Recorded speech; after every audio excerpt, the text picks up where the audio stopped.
Era uma noite de neblina espessa quando o cargueiro Aurora cortava lentamente o Atlântico. Os marinheiros, acostumados a tempestades e ondas traiçoeiras, sentiam algo diferente naquela viagem. O ar estava pesado, carregado de um frio que parecia atravessar a pele.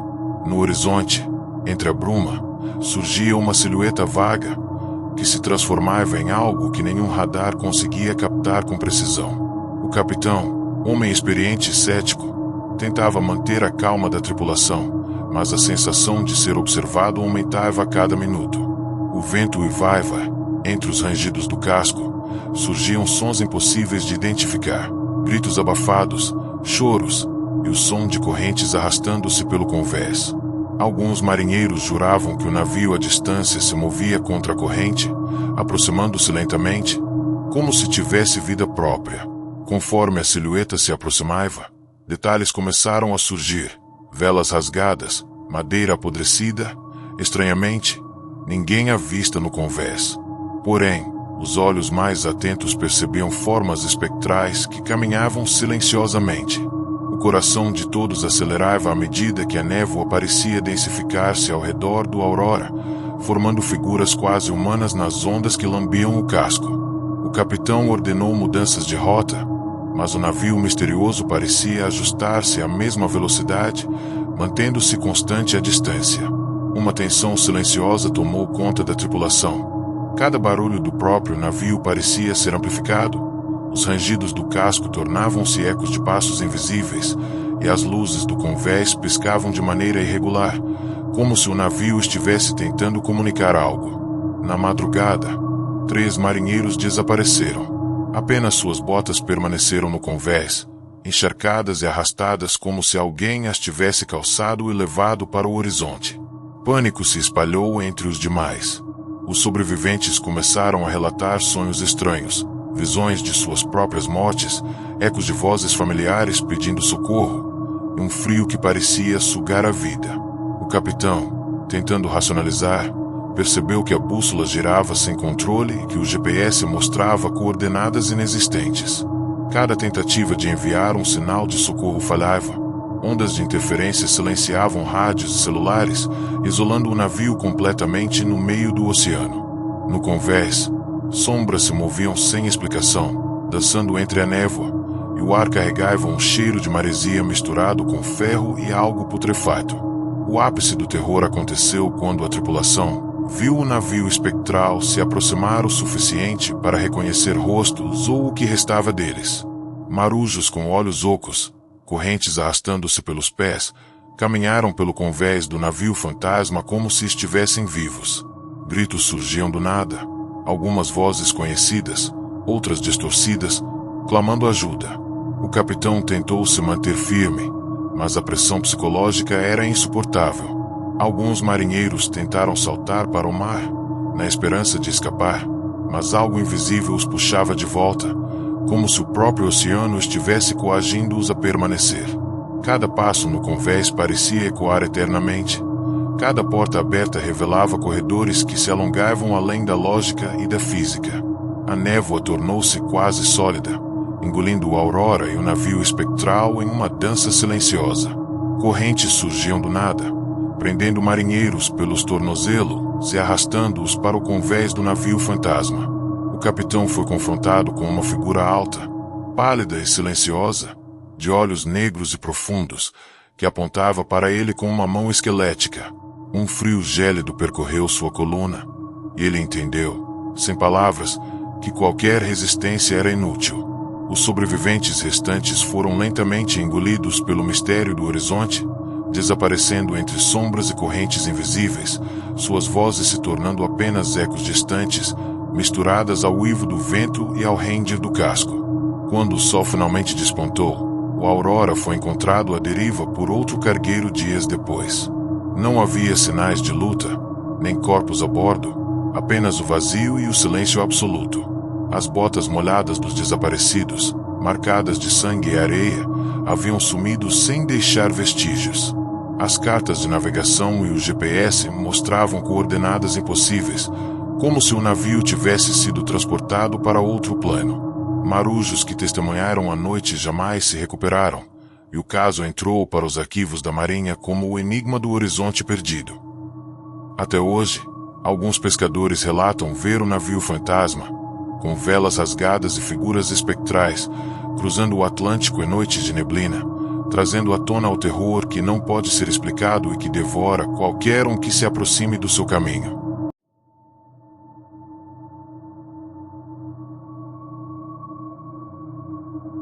Era uma viagem de luxo. O cruzeiro Oceanis partiu do Rio de Janeiro com centenas de passageiros animados para dias de festas, piscinas e shows no convés. A primeira noite parecia perfeita, mas algo começou a chamar a atenção. Nenhum rádio ou celular funcionava. Curiosamente, a tripulação não respondia perguntas básicas sobre itinerário ou rotas. À medida que a noite avançava, uma estranha sensação de isolamento tomou conta de todos. A comunicação com o continente havia desaparecido completamente, e o navio parecia deslizar sozinho, como se tivesse vontade própria. Nos corredores silenciosos, passos eram ouvidos sem origem, portas se abriam e fechavam, e vozes sussurrantes murmuravam nomes de passageiros que sequer conheciam. Alguns juravam sentir mãos frias tocando ombros ou costas, mas ao se virar, não havia ninguém. Na manhã seguinte, um andar inteiro do navio foi encontrado fechado por correntes invisíveis, e os quartos estavam estranhamente vazios. Quem estava hospedado ali nunca mais foi visto. Alguns passageiros ousaram investigar e encontraram portas trancadas por dentro, mesas de quartos intocadas e malas abertas, mas sem roupas ou pertences. O salão principal, antes vibrante com música e dança, parecia abandonado há anos. Pratos sujos, copos quebrados e comidas em decomposição decoravam as mesas, como se os ocupantes tivessem desaparecido repentinamente. O pavor aumentava porque, a cada tentativa de chamar a tripulação, a resposta era o silêncio absoluto ou sussurros distantes, quase ininteligíveis. Um grupo de passageiros decidiu subir ao convés, esperando encontrar ar fresco e algo de familiar, mas o cenário era ainda mais aterrorizante. O mar estava calmo demais, sem ondas, refletindo apenas a névoa cinzenta que o cercava. De repente, formas começaram a surgir na água, sombras humanas que pareciam flutuar, mas não afundavam. Algumas figuras levantavam braços pedindo socorro, mas desapareciam quando se aproximavam. Os passageiros, já apavorados, perceberam que não poderiam confiar nos sentidos. Portas de cabines mudavam de posição sozinhas, espelhos refletiam rostos que não pertenciam aos observadores, e risadas antigas ecoavam pelos corredores, mesmo com o salão vazio. Conforme a noite caía, o navio entrou em um ciclo de terror. Cada hora parecia durar dias, e qualquer tentativa de sair de determinados corredores resultava em retornos imediatos ao mesmo ponto, como se o navio fosse um labirinto vivo. Pessoas começaram a desaparecer silenciosamente, alguns enquanto dormiam, outros durante a vigília. Os que restaram relatavam ouvir passos sobre a água, portas batendo e vozes familiares implorando para serem salvas. A tripulação original, ao que tudo indicava, estava morta ou possuída. Seus olhos não expressavam nada e moviam-se mecanicamente, repetindo tarefas antigas como se nada tivesse mudado. O ápice do pavor ocorreu no salão de jantar. Figuras espectrais começaram a aparecer nas mesas, com roupas de diferentes décadas, todas observando os passageiros vivos. Um dos sobreviventes, armado de coragem, tentou confrontar uma das figuras, mas foi puxado para dentro da mesa como se estivesse sendo sugado para outro plano. Os gritos e choros ecoaram pelo navio por horas intermináveis, misturados com sons de pratos quebrando, cadeiras arrastadas e passos que não pertenciam a ninguém. O ar ficou pesado, carregado de um odor metálico e de putrefação, e o horizonte do mar parecia se estender infinitamente, sem sol, lua ou estrelas. Quando finalmente o navio foi encontrado à deriva, semanas depois, não havia sinal de vida a bordo. Nenhum passageiro, nenhuma tripulação, apenas mesas postas, pratos sujos, copos quebrados, a estranha música de piano que ainda ecoava nos corredores. O registro de navegação mostrava que o Oceanis havia percorrido quilômetros impossíveis em poucos dias, como se o próprio tempo tivesse se dobrado. Pesquisadores que tentaram investigar afirmaram que qualquer tentativa de abordar o navio resultava em desorientação. Os corredores pareciam se reorganizar sozinhos, os andares se duplicavam e ninguém conseguia encontrar a saída. O Cruzeiro do Silêncio entrou para os arquivos marítimos como um caso sem explicação. Até hoje, lendas contam que em noites sem lua, o Oceanis surge à deriva, eternamente preso entre a vida e a morte, carregando passageiros que jamais conheceram o sol novamente.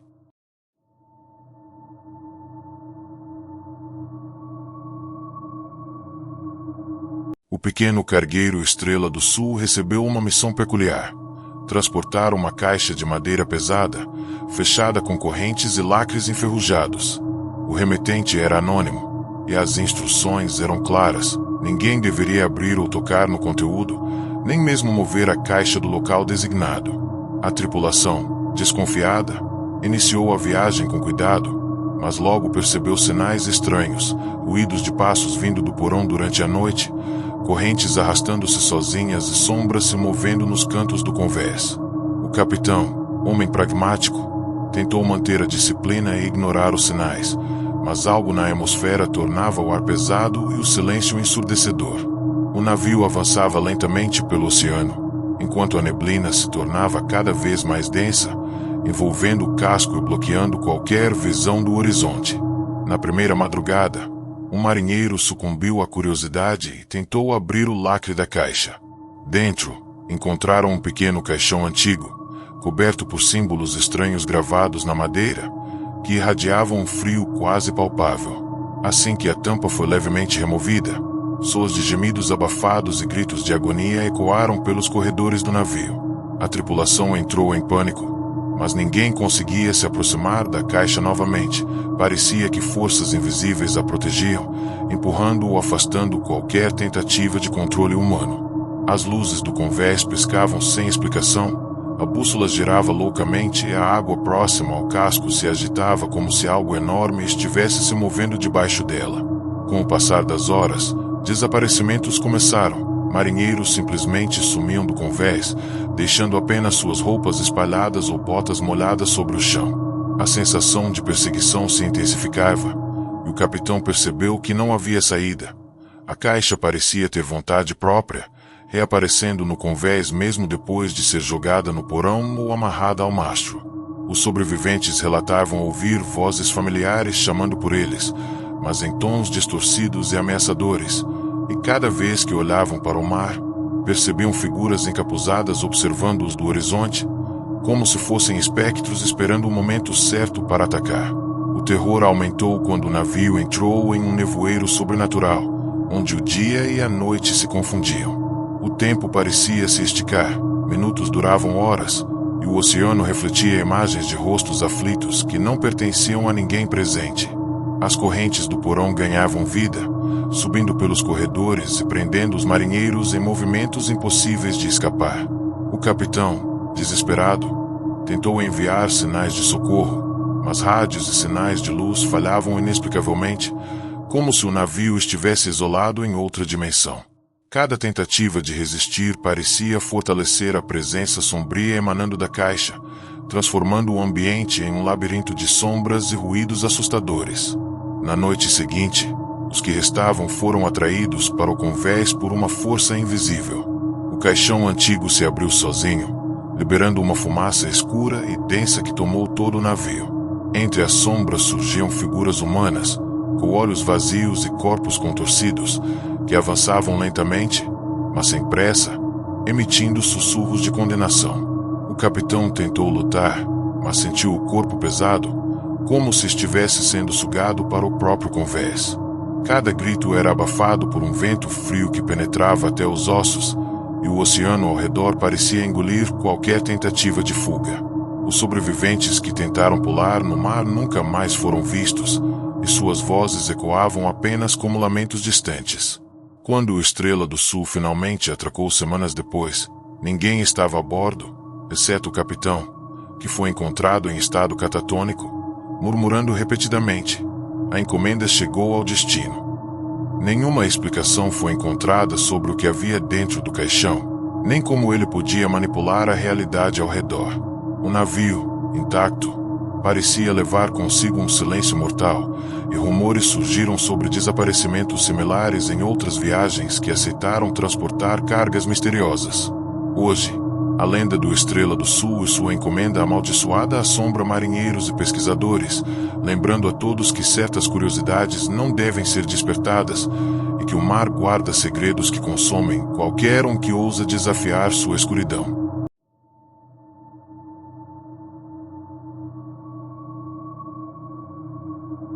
Durante a Segunda Guerra Mundial, o navio hospital Santa Helena transportava feridos e médicos pelo Atlântico. Numa noite de tempestade, o navio foi atingido por torpedos inimigos e afundou rapidamente, levando centenas de pessoas ao fundo do oceano. Décadas depois, pescadores e marinheiros começaram a relatar avistamentos de um navio idêntico, ainda com a cruz vermelha pintada em seu casco. Surgia nas noites de neblina, silencioso, navegando sem destino aparente. Quem se aproximava dizia que o convés estava cheio de figuras encharcadas, todas em silêncio, com olhares vazios que pareciam observar sem ver, como se cada pessoa estivesse presa em um instante eterno entre a vida e a morte. Alguns curiosos tentaram se aproximar, mas o navio desaparecia à medida que se avançava.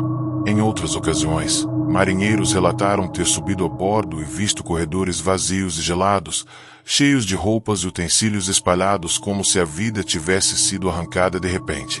Lamentações fracas surgiam de cantos impossíveis de alcançar, e passos ecoavam pelos corredores, mas sem que ninguém estivesse lá. A sensação era de que o tempo havia parado dentro do navio, enquanto o mundo exterior continuava em movimento. Cada cabine parecia guardar fragmentos da história do naufrágio. Camas molhadas, frascos de remédio quebrados e papéis rasgados, todos empoeirados e apodrecidos, mas preservando detalhes de um passado trágico e silencioso. Em uma noite particularmente escura, um pescador ousou amarrar seu barco ao casco do navio fantasma, tentando investigar mais de perto. Assim que tocou o convés, sentiu mãos frias agarrando seus tornozelos, como se os afogados tentassem puxá-lo para dentro. Ele tentou gritar, mas sua voz se perdeu na névoa e nos lamentos ao redor.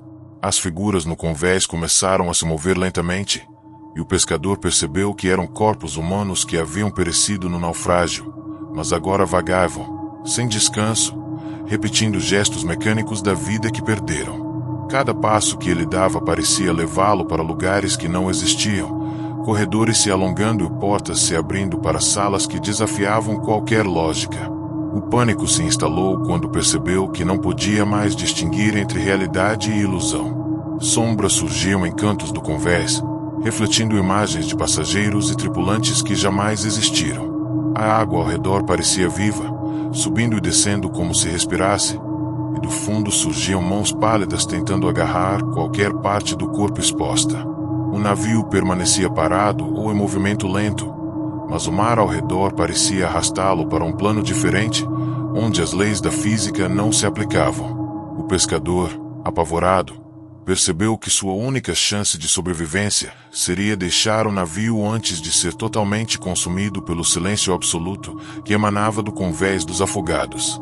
Mesmo quando conseguiu escapar e remar de volta ao seu barco, as imagens continuaram a assombrá-lo. O navio fantasma surgia de vez em quando no horizonte, cada vez mais próximo, cada vez mais nítido, com figuras caminhando silenciosas sobre o convés encharcado. Ele ouviu vozes familiares entre os lamentos, mas distorcidas, repetindo pedidos de socorro que ele jamais poderia atender.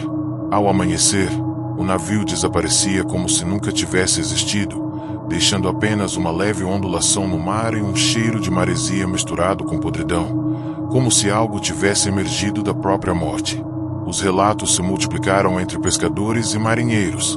O navio surgia apenas em noites de tempestade ou neblina intensa, sempre com o mesmo padrão. Alguns que tentaram se aproximar nunca mais retornaram, enquanto os que escaparam carregavam traumas profundos e lembranças que pareciam mais pesadelos do que realidade.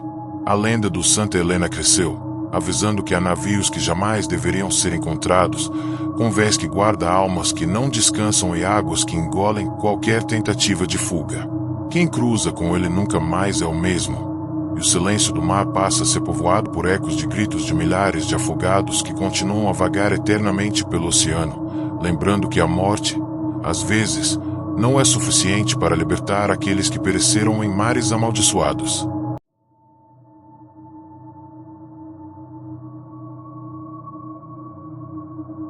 Em uma pequena vila costeira, contavam-se histórias de um antigo capitão chamado Elias Morial, que comandava seu navio com mão de ferro. Reza a lenda que, certo dia, ele se rebelou contra sua própria tripulação, traindo e condenando todos à morte para roubar riquezas que transportava.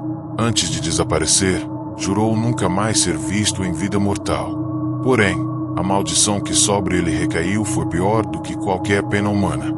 Seu rosto se transformou em uma massa negra, sem olhos, boca ou traços humanos, e seu navio, outrora elegante, tornou-se uma embarcação negra, enorme e silenciosa, condenada a vagar eternamente pelos mares, à procura de novas almas para sua vingança. O primeiro encontro com o navio negro acontecia em noites sem lua. Os pescadores e marinheiros relataram que a embarcação surgia do nada, deslizando sobre as águas calmas como se não tivesse peso. A silhueta do capitão podia ser vista no leme, imponente, mas seu rosto vazio parecia sugar a luz ao redor. O navio avançava sem emitir som, exceto pelos rangidos metálicos das correntes arrastadas pelo casco. Quem ousava encarar o navio de perto sentia uma pressão no peito, e pensamentos intrusivos invadiam a mente, promessas de riqueza e poder em troca da própria alma. Histórias de desaparecimentos se multiplicaram. Barcos que tentavam seguir ou se aproximar do navio negro jamais retornavam. Aqueles que aceitam a oferta do capitão, atraídos pelo brilho de moedas ou ouro que surgem do nada no convés, eram puxados para dentro de sua embarcação, e ninguém jamais os viu novamente. Marinheiros sobreviventes contavam sobre um frio insuportável que permeava o convés, correntes que surgiam do nada e sombras que se moviam independentemente da luz.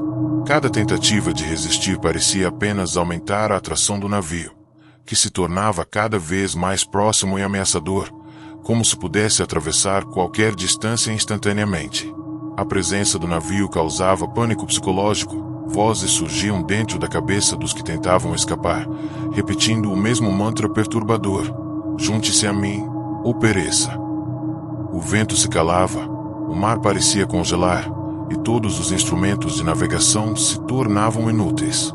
Alguns relataram ver o próprio rosto do capitão no reflexo das águas, embora soubessem que era impossível. A face era vazia, apenas um negro profundo que parecia consumir tudo. À medida que o navio se aproximava, o horizonte se tornava escuro, como se a própria luz estivesse sendo sugada para dentro da embarcação amaldiçoada. A maldição do capitão se manifestava de formas diferentes. Alguns viajantes eram atraídos pelo brilho ilusório de moedas ou joias sobre o convés, outros eram fisicamente arrastados por mãos que surgiam da água, tentando agarrá-los. O navio avançava silenciosamente, mas as vítimas podiam ouvir correntes se arrastando, gritos distorcidos de antigos marinheiros e risadas que ecoavam pelo oceano. Cada tentativa de desviar ou fugir parecia apenas aproximá-los mais do navio, como se o próprio destino estivesse sendo manipulado pelo capitão sem rosto. A cada geração, novas histórias surgem.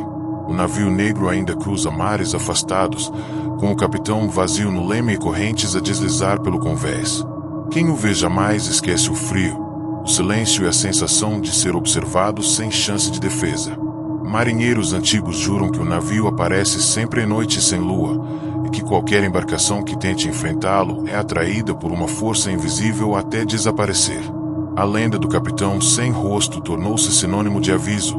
Existem destinos que não podem ser desafiados, e o mar, vasto e escuro, guarda vinganças eternas para aqueles que se atrevem a atravessá-lo.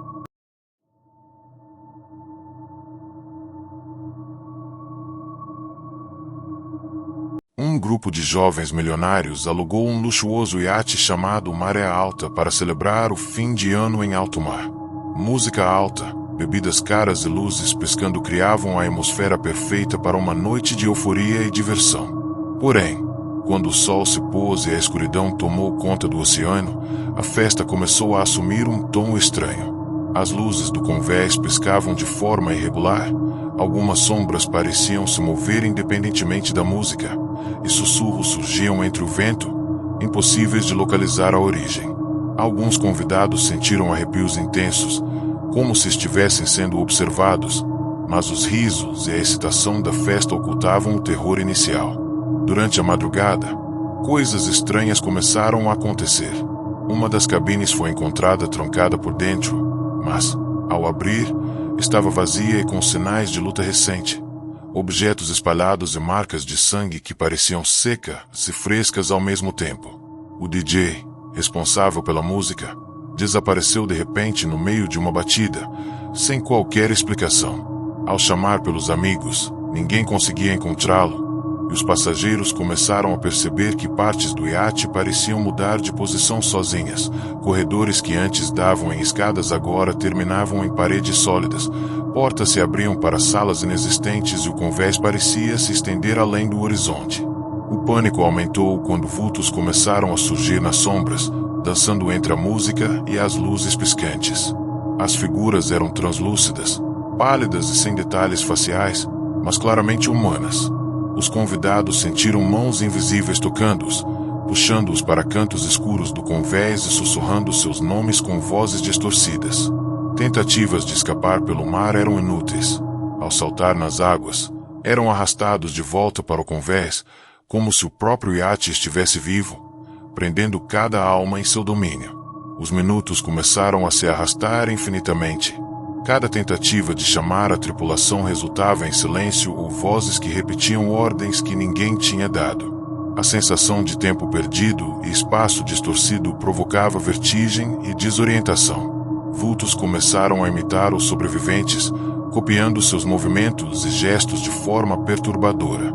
Em determinado momento, um convidado tentou usar o celular para filmar o que acontecia, mas a tela mostrava apenas escuridão e reflexos distorcidos de rostos que não pertenciam a ninguém presente. A música, embora audível, parecia vir de nenhuma parte, como se estivesse sendo tocada por mãos invisíveis. À medida que a noite avançava, a festa tornou-se um pesadelo sem fim. Pessoas começaram a desaparecer silenciosamente, deixando apenas pertences e copos quebrados no chão. Rir e gritar não funcionava para pedir ajuda, apenas aumentava a tensão das sombras. Alguns juraram ter visto o DJ reaparecendo, mas com o rosto desfigurado e a pele pálida, manipulando os instrumentos de forma sobrenatural. As luzes do iate alternavam entre o brilho intenso e a escuridão absoluta, revelando passageiros presos em posições impossíveis, como se estivessem congelados em uma dança macabra comandada pelo próprio navio. Quando finalmente o dia clareou, o iate foi encontrado à deriva, intacto, com toda a decoração de festa e bebidas ainda servidas, mas sem um único sinal de vida. Todos os passageiros haviam desaparecido, deixando apenas ecos de risadas, gritos abafados e música distante que nunca se dissipava completamente. O caso entrou para os arquivos das autoridades marítimas como inexplicável, e rumores afirmam que, em noites de lua nova, o maré alta ainda surge em alto mar, pronto para receber novos convidados em sua última festa, aprisionando-os em uma realidade paralela de terror, repetindo seu ciclo de desaparecimentos eternos, lembrando que, no oceano, diversão e morte podem andar lado a lado, separados apenas por um véu tênue de bruma e maldição.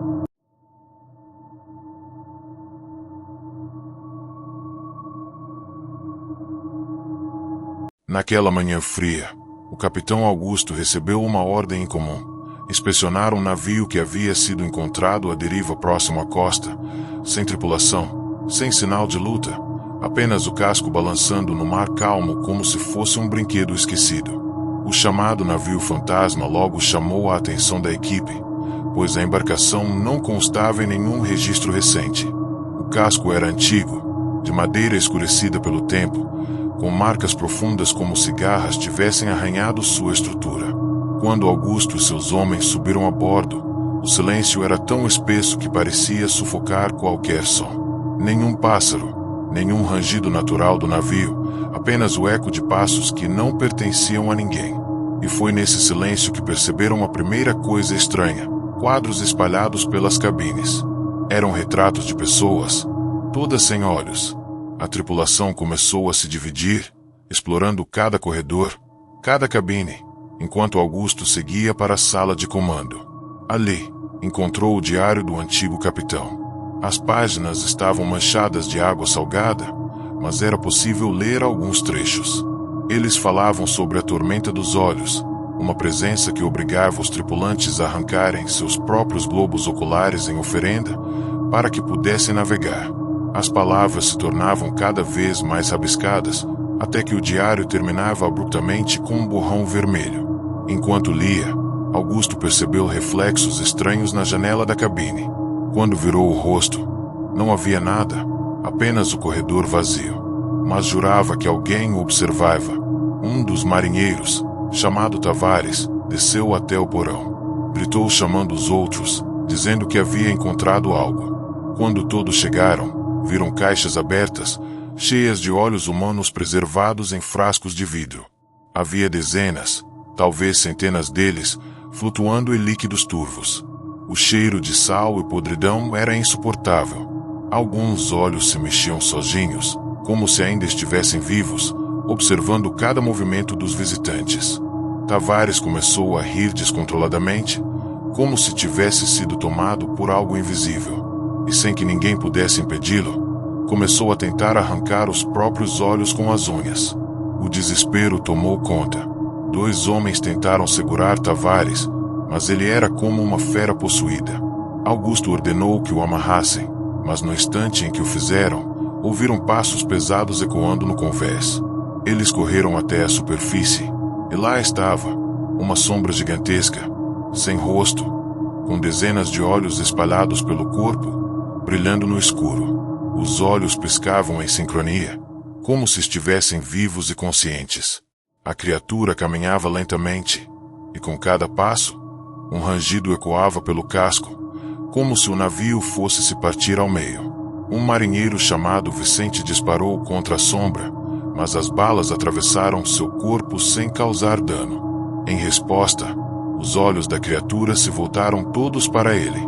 Vicente gritou, levou as mãos ao rosto. Diante de todos, seus globos oculares simplesmente derreteram, escorrendo como cera quente. O homem caiu morto em segundos. O pânico espalhou-se e alguns tentaram fugir em botes, mas o mar parecia se agitar, empurrando-os de volta ao casco. A entidade não precisava correr, apenas se aproximava lentamente, enquanto um por um começava a perder a visão. Era como se aquele navio fosse um altar, e eles, apenas mais oferendas. Augusto foi o último a resistir. Sentiu seus olhos queimando, a visão se embaralhando, mas mesmo assim correu até a cabine de comando e tentou enviar um sinal de socorro. Conseguiu apertar o transmissor, mas no exato momento em que sua mensagem saiu, uma mão fria e sem forma pousou em seu ombro. Ele virou-se e viu a criatura de olhos cintilantes. Sua visão escureceu lentamente, até não restar nada além do som de água entrando pelos pulmões, mesmo sem estar no mar. Dias depois, pescadores encontraram o mesmo navio, novamente à deriva. Mas desta vez, havia novos retratos espalhados pelas cabines, os rostos da tripulação de Augusto, todos sem olhos, eternizados nas paredes.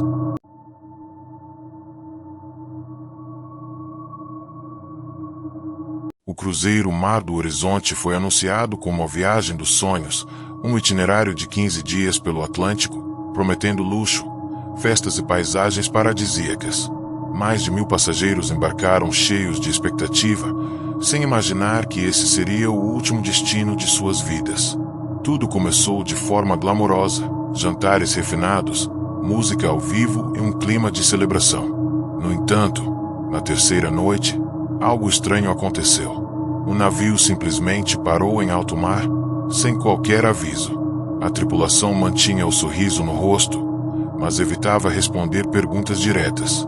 Luzes começaram a falhar em corredores específicos, e um boato se espalhou. Passageiros estavam desaparecendo. Na manhã seguinte, as portas dos camarotes de 3 pessoas foram encontradas abertas, com os quartos intactos, como se elas tivessem saído para nunca mais voltar. As câmeras de segurança não registravam nada, apenas o corredor vazio. A tensão aumentava, mas os alto-falantes tocavam músicas alegres, abafando qualquer suspeita. Uma passageira chamada Helena jurava ter visto uma sombra humana caminhando pelas laterais externas do navio, mesmo em movimento. Outros disseram ouvir batidas metálicas vindas debaixo do convés, como se alguém ou algo estivesse preso lá embaixo. O comandante garantiu que tudo estava sob controle, mas seus olhos denunciavam medo. Na sexta noite, um blackout tomou conta de todo o cruzeiro. O silêncio foi cortado por gritos vindos da área da piscina, onde dezenas de pessoas estavam reunidas. Quando a energia voltou, havia sangue no chão e objetos quebrados, mas nenhuma vítima. Era como se todos tivessem evaporado. A tripulação, agora em pânico, começou a se trancar em áreas restritas, abandonando os passageiros à própria sorte. Helena, junto de outros sobreviventes, explorou os corredores em busca de respostas. Encontraram portas com símbolos estranhos, marcadas em tinta vermelha, e dentro delas havia apenas água do mar escorrendo, como se o oceano tivesse invadido o navio. A cada madrugada, mais pessoas sumiam.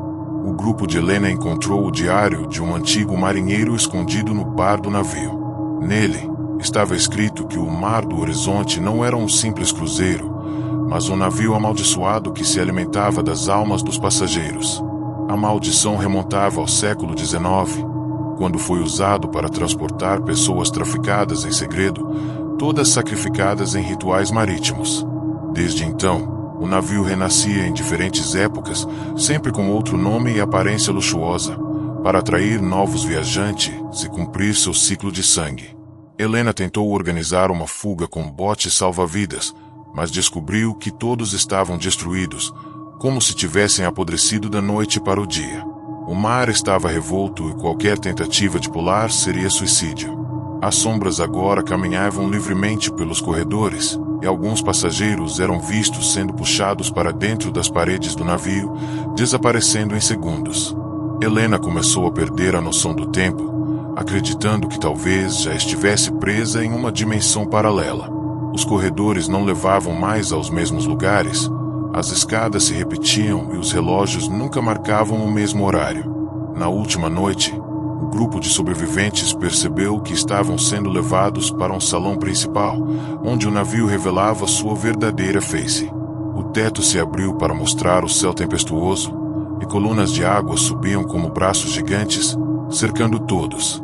As sombras tomaram forma, revelando-se como os antigos passageiros que nunca conseguiram escapar, condenados a servir o ciclo eterno. Helena tentou lutar, mas foi tragada pela escuridão junto aos outros. No dia seguinte, o cruzeiro Mar do Horizonte reapareceu em um porto turístico, intacto, limpo e pronto para receber novos viajantes. Nenhuma alma viva restou a bordo, apenas a tripulação sorridente dando boas-vindas ao próximo grupo.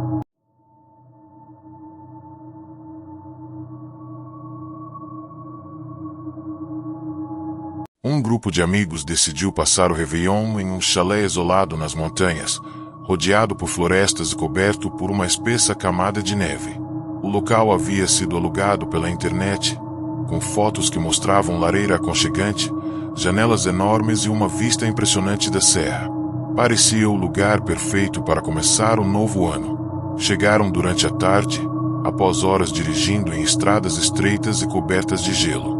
O silêncio ao redor era quase absoluto, apenas o vento uivava, levantando redemoinhos de neve. Ao entrarem, notaram um cheiro estranho no ar, como madeira úmida misturada a ferro enferrujado. A lareira parecia usada recentemente, apesar do anúncio afirmar que o chalé estava fechado havia anos. Na primeira noite, a energia caiu. Eles acenderam velas e se reuniram em volta da lareira, rindo da situação. Mas logo perceberam algo desconfortável. Todas as janelas estavam cobertas por gelo por dentro, como se o frio não viesse de fora, e sim de dentro do chalé. Durante a madrugada, Clara, uma das amigas, acordou com passos pesados no andar de cima. Pensou que fosse algum deles, mas ao verificar descobriu que todos dormiam profundamente. O quarto de hóspedes estava vazio, exceto por marcas no chão, como arranhões, formando um círculo irregular. Ela não disse nada de manhã, mas passou o dia tensa, sentindo que algo observava cada movimento. Na segunda noite, o grupo decidiu beber e tentar esquecer o clima estranho, mas os risos foram interrompidos por batidas fortes na porta principal. Quando abriram, não havia nada além da nevasca. Apenas pegadas humanas descalças iam da floresta até a varanda e paravam ali. Um deles, nervoso, sugeriu que fechassem tudo e trancassem bem, mas ao se virarem, perceberam que Clara estava em transe, parada diante da lareira.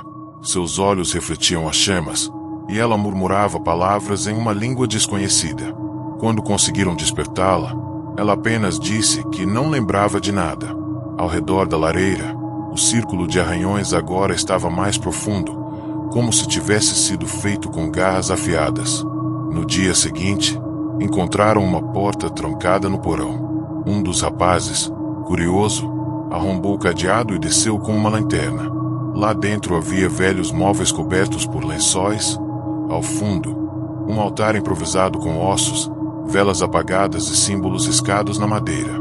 Em um diário empoeirado, havia relatos de uma família que viveu ali décadas atrás, mencionando o espírito da neve que exigia sacrifícios humanos para manter a casa protegida das tempestades. O diário terminava com frases desconexas, como se o autor tivesse enlouquecido. Ao subirem, perceberam que Clara estava novamente diante da lareira, como se fosse atraída para lá contra a própria vontade. Na quarta noite, o terror tomou forma. A nevasca ficou tão intensa que cobriu metade das janelas. Dentro do chalé, vozes sussurravam pelos corredores, chamando cada um pelo nome. A lareira queimava sozinha, mesmo sem lenha, e uma sombra alta e disforme caminhava entre os quartos. Clara, em completo transe, revelou que o chalé não permitia que eles saíssem sem oferecer uma vida em troca. A porta principal agora estava congelada por dentro, coberta por uma camada de gelo impossível de quebrar. O grupo brigava entre si, alguns acreditando que era apenas histeria coletiva, enquanto outros já aceitavam que estavam presos em um ritual antigo e inevitável. Na última noite, a escolha foi feita. Clara foi levada até o altar no porão. Não se sabe se por vontade própria ou guiada pela entidade. O chalé inteiro tremia, e o círculo em volta da lareira brilhou como brasa incandescente. Gritos ecoaram, seguidos por um silêncio sepulcral. Pela manhã, a porta finalmente estava destrancada e a tempestade havia cessado. Apenas 3 amigos saíram vivos. O corpo de Clara nunca foi encontrado, e ao olharem para trás, viram o chalé intacto, como se nada tivesse acontecido, exalando fumaça pela chaminé. Dias depois, o mesmo anúncio do imóvel reapareceu na internet, disponível para aluguel, com novas fotos e comentários falsos de hóspedes satisfeitos. O ciclo estava pronto para recomeçar.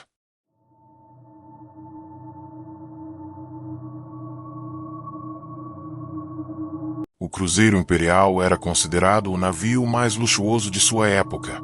Com mais de 10 andares, cassinos, teatros e piscinas, ele era o sonho de consumo de qualquer turista que pudesse pagar pelo luxo. Sua viagem inaugural foi anunciada como um espetáculo. Partiria do Rio de Janeiro rumo à Europa, atravessando o Atlântico em apenas 10 dias. No entanto, o que deveria ser uma celebração de modernidade, acabou se transformando em um pesadelo que a história tentou enterrar. Passageiros falavam de uma maldição antes mesmo do embarque, pois o navio fora construído em um estaleiro que pegara fogo 2 vezes durante sua construção, deixando mortos carbonizados que, segundo boatos, amaldiçoaram o casco. Mesmo assim, os mais ricos da época ignoraram os rumores e embarcaram para viver uma experiência única, sem imaginar que jamais voltariam a pisar em terra firme. Na primeira noite, o clima era de festa. Havia champanhe jorrando em cascatas, orquestras tocando músicas animadas e salões repletos de vestidos luxuosos e ternos bem alinhados. Porém, à meia-noite, Quando todos comemoravam o início da jornada, um apagão assolou o navio. As luzes se extinguiram de repente, mergulhando a festa no mais completo breu. Testemunhas relatam que, naquele momento, uma onda de frio percorreu os corredores e sons metálicos ecoaram pelo casco, como se algo estivesse arranhando o aço por fora. Quando as luzes retornaram, havia cadeiras viradas, mesas destruídas e copos quebrados no chão, como se tivesse ocorrido um terremoto. Muitos riram nervosamente, acreditando ser apenas uma falha elétrica, mas alguns juravam ter visto silhuetas negras dançando no meio da escuridão, como se estivessem entre os convidados invisivelmente. Na segunda noite, o caos começou a se instalar. Um dos passageiros mais importantes, um empresário inglês chamado Arthur Wells, foi encontrado morto em sua cabine. O corpo estava seco, como se todos os fluidos tivessem sido drenados. Seus olhos estavam esbranquiçados e sua boca aberta em um grito silencioso. O capitão tentou abafar o ocorrido, dizendo que fora um ataque cardíaco, mas os rumores se espalharam como pólvora. Outros passageiros começaram a ouvir choros de crianças nos corredores, mesmo que não houvesse nenhuma a bordo. Tripulantes relataram ver figuras esguias caminhando pelo convés durante a madrugada, desaparecendo quando alguém tentava se aproximar. O pânico começou a se infiltrar silenciosamente entre os viajantes, mas o luxo e o conforto ainda mantinham a fachada de tranquilidade. Na quarta noite, a situação se agravou de forma irreversível. O navio foi tomado por um nevoeiro espesso, que surgira do nada no meio do oceano. Do convés, não se via absolutamente nada além do branco sufocante. Os instrumentos de navegação começaram a falhar e a bússola girava sem parar, como se o navio estivesse preso em um redemoinho invisível. Passageiros relataram ouvir vozes sussurrando em línguas estranhas dentro da névoa, chamando seus nomes. Alguns foram atraídos por esse sussurro e nunca mais foram vistos, como se tivessem saltado voluntariamente para a água. A tripulação começou a enlouquecer e o capitão ordenou que todos permanecessem dentro das cabines. Mas isso só aumentou o desespero, pois as paredes começaram a bater sozinhas durante a noite, como se algo estivesse preso dentro delas tentando sair. No quinto dia, a tripulação descobriu que os rádios estavam mudos. Nenhum sinal conseguia ser transmitido, nem mesmo um pedido de socorro. O cruzeiro imperial havia se tornado um navio fantasma no meio do oceano. A comida começou a apodrecer de repente, liberando odores fétidos que deixaram os passageiros doentes. As piscinas ficaram escuras, como se estivessem cheias de sangue coagulado em vez de água. O desespero tomou conta de todos, e algumas pessoas tentaram escapar em botes salva-vidas, mas, estranhamente, sempre que um era lançado ao mar, desaparecia na neblina em poucos segundos, sem deixar rastros. A bordo, os corredores se tornaram labirintos. Passageiros relatavam caminhar horas sem conseguir encontrar suas cabines, como se o navio tivesse mudado de forma. No 10º dia, o cruzeiro imperial simplesmente desapareceu do mapa. Nenhuma embarcação, nenhum avião e nenhum satélite da época conseguiu detectá-lo. Ele nunca chegou à Europa e nunca foi encontrado no fundo do mar.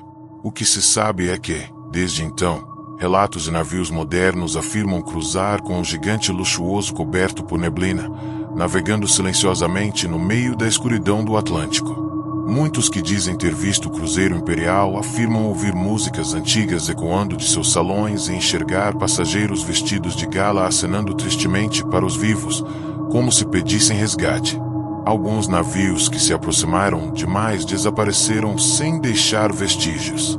A lenda afirma que o cruzeiro imperial continua condenado a vagar eternamente, levando consigo os ecos de uma festa que nunca terminou, transformando luxo em condenação e eternidade em terror.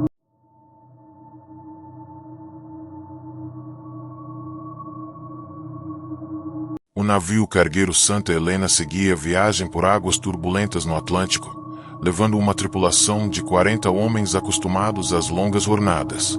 A embarcação, porém, escondia uma peculiaridade que poucos ousavam comentar. Desde sua primeira viagem, correntes enferrujadas arrastavam-se pelo convés durante a madrugada, como se fossem puxadas por mãos invisíveis. Alguns diziam que eram correntes comuns, soltas de algum compartimento, mas a tripulação mais antiga jurava que essas correntes nunca estavam onde haviam sido deixadas. O capitão Henrique, homem cético e de fala dura, proibia os marujos de espalhar histórias, pois acreditava que superstição era o veneno da disciplina no mar. Mas nada poderia calar os boatos que surgiam sempre que o som metálico ecoava pelos corredores vazios, lembrando a todos que talvez não estivessem sozinhos naquela viagem. Na terceira noite em alto mar, o marinheiro Lopes, um dos mais novos, acordou com um barulho vindo do convés inferior. Era como se as correntes se arrastassem lentamente, roçando pelo metal do navio. Decidiu seguir o som, acreditando que encontraria alguma carga mal presa. Ao chegar perto do porão, notou que as correntes estavam dispostas em círculos, como se alguém as tivesse organizado de propósito. Mas não havia ninguém lá. De repente, uma das correntes se ergueu no ar, sozinha, e caiu com violência diante de seus pés.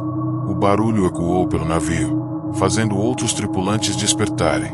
Lopes correu em pânico, jurando que havia visto as correntes se moverem como cobras vivas. O capitão, irritado, puniu o jovem por espalhar histórias de criança, mas à medida que os dias avançavam, mais homens passaram a ouvir os mesmos ruídos. Na quinta noite, quando o mar estava calmo e sem vento, os sons metálicos começaram de novo. As correntes arrastavam-se pelo convés superior, diante dos olhos da tripulação inteira. Dessa vez, ninguém pôde negar. Elas se movimentavam em direção à proa, formando um longo rastro, como se puxassem algo pesado e invisível. O capitão tentou manter o controle, mas a tripulação entrou em desespero. Alguns começaram a rezar, outros se recusaram a continuar a viagem. No entanto, o que mais os aterrorizou foi quando as correntes se enrolaram em volta de um dos marinheiros, Joaquim, que gritava enquanto era puxado em direção à borda. Os homens correram para ajudá-lo, mas as correntes eram fortes demais. Em segundos, ele foi arrastado para fora do navio e lançado ao mar, desaparecendo nas águas escuras sem deixar vestígios. Após esse episódio, o Santa Helena se transformou em um navio de medo. A cada noite, mais correntes surgiam, algumas molhadas como se tivessem acabado de sair do fundo do mar. Os tripulantes começaram a acreditar que eram correntes de espíritos de marinheiros mortos, cobrando dívidas antigas. Alguns lembraram de uma lenda sobre prisioneiros que haviam sido acorrentados e lançados vivos ao oceano em navios negreiros.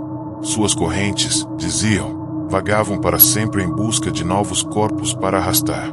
A tensão cresceu tanto que metade da tripulação exigiu retornar ao porto, mas o capitão se recusou, alegando que jamais mancharia seu nome cedendo às superstições. Essa teimosia custaria caro. Na oitava noite, durante uma tempestade violenta, as correntes invadiram todos os compartimentos. Elas batiam contra as portas, prendiam pés e mãos, enroscavam-se nas camas. Os homens corriam desesperados tentando escapar, mas cada vez mais eram puxados em direção ao mar. Gritos ecoavam por todo o navio, misturados ao estrondo das ondas. O capitão Henrique, armado com seu sabre, tentava cortar as correntes, mas cada vez que o fazia, elas se multiplicavam. No auge da tormenta, o próprio capitão foi enredado e arrastado pela murada, desaparecendo nas águas furiosas enquanto amaldiçoava a todos. Quando a tempestade cessou, restavam apenas alguns homens sobreviventes, trancados em um compartimento no alto do navio. Eles contaram, com olhares perdidos e vozes trêmulas, que as correntes continuaram se arrastando por todo o convés até o amanhecer. Quando finalmente chegaram ao porto, dias depois, o Santa Helena estava praticamente vazio. O que restou foram marcas fundas no metal, como se as correntes tivessem queimado sua presença no navio. Muitos acreditam que o cargueiro foi amaldiçoado e jamais deveria ter voltado ao mar, mas, segundo registros, ele zarpou novamente, com uma nova tripulação, e desapareceu para sempre em alto mar. Até hoje, pescadores juram ouvir barulhos metálicos nas noites silenciosas do Ocean.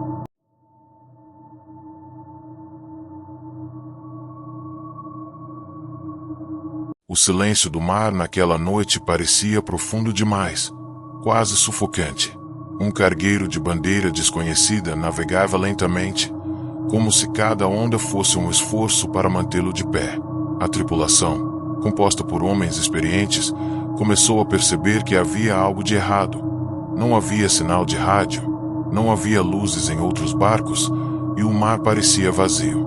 O capitão, homem de poucas palavras, ordenou que mantivessem o curso, mas o rádio-operador jurava que ouviu uma frequência estranha, vozes em línguas mortas, pedindo ajuda. Quando verificaram o radar, uma embarcação antiga, com formato de galeão, surgiu na tela. Porém, quando olharam pela murada, nada estava lá. O frio tomou convés, e os marinheiros sentiram que alguém os observava da escuridão do oceano. Na madrugada, um nevoeiro denso cercou o cargueiro. O capitão mandou parar os motores, mas algo continuava arrastando o navio, como se uma força invisível puxasse sua quilha para o fundo. As vozes no rádio se intensificaram, agora chamando pelo nome de alguns tripulantes, revelando segredos de suas vidas que nenhum estranho poderia saber. Foi então que o vigia gritou. Havia uma embarcação surgindo do meio da neblina, um navio imenso, de madeira enegrecida, com velas esfarrapadas e uma tripulação que não respirava. Homens esqueléticos com olhos ocos olhavam em silêncio, como esperando um convite. O choque tomou a tripulação do cargueiro, mas nenhum conseguia se mover. O galeão espectral atracou sem tocar, como se fosse feito de fumaça. Aos poucos, figuras começaram a atravessar o ar, caminhando para o convés do cargueiro. Os primeiros que pesaram no navio eram marinheiros antigos, com roupas do século XVII, cheios de algas presas em seus corpos podres. O cheiro de maresia misturado com carne apodrecida tomou o ar, deixando alguns marinheiros de joelhos, vomitando. O capitão tentou manter a calma, ordenando que não reagissem, mas os mortos caminhavam entre eles, como se escolhessem suas vítimas. O rádio voltou a emitir sons, e uma frase repetitiva se destacou: todo navio precisa de sua carga de almas. Em seguida, um dos tripulantes desapareceu diante dos olhos de todos, sendo sugado para dentro da escuridão do galeão, deixando apenas o eco de seus gritos. O pânico se espalhou, e alguns tentaram correr para os botes salva-vidas, mas o mar já estava tomado por mãos cadavéricas que emergiam das águas, impedindo qualquer fuga. Com cada minuto que passava, mais homens eram levados, escolhidos por aquelas entidades marítimas. O cozinheiro, que chorava escondido, foi arrastado pela perna, deixando apenas uma trilha de sangue no convés. O contramestre, armado com uma barra de ferro, tentou lutar, mas atravessou o corpo de um dos mortos, percebendo tarde demais que não havia como feri-los. O capitão, em desespero, ordenou que ligassem os motores e tentassem avançar, mas nada acontecia. O cargueiro estava preso em uma corrente invisível, condenado a flutuar lado a lado como um navio fantasma. A cada grito, a neblina se tornava mais densa, e os vivos sentiam seus pulmões pesarem, como se respirassem água. Alguns começaram a rezar, mas as vozes no rádio zombavam de cada prece, repetindo em coro palavras blasfemas. Restavam apenas poucos homens quando o capitão tomou uma decisão desesperada: enfrentar os mortos. Ele se aproximou do galeão, olhando nos olhos ocos de seu comandante, um esqueleto com um uniforme de almirante encharcado. Com voz firme, o capitão gritou que não entregaria sua tripulação, que o mar não teria suas almas. O silêncio que se seguiu foi ensurdecedor, até que uma risada cavernosa ecoou por toda a embarcação. O comandante espectral estendeu a mão, e uma marca escura surgiu no peito do capitão, queimando sua carne viva. Ele caiu de joelhos. Diante de todos, foi arrastado para o outro navio. A tripulação ficou em choque. Naquele instante, o galeão soltou um bramido, como se o mar inteiro rugisse em conjunto. O cargueiro foi sacudido por uma onda gigante, e todos desmaiaram. Ao amanhecer, o cargueiro foi encontrado à deriva, sem nenhum tripulante a bordo. Os botes estavam intactos, os rádios funcionavam, e não havia sinal de luta, apenas marcas de pés molhados no convés que levavam até a murada e desapareciam no nada.